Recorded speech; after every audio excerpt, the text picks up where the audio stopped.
How I make sure that my chickens get calcium along with their food, even if they don't eat it on their own. We have 3 feed bowls that I fill up and spread around the backyard, okay?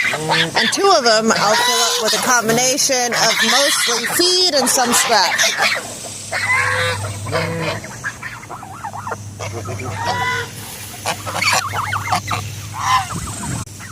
The 3rd one, I'll add some feed, set it aside.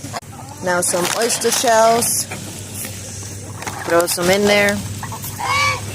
No more than this is probably a little bit much. Add some more feed. The last thing I do with the oyster shells is make sure to spread some, a little bit around the yard for them to forage up. And that's it, guys.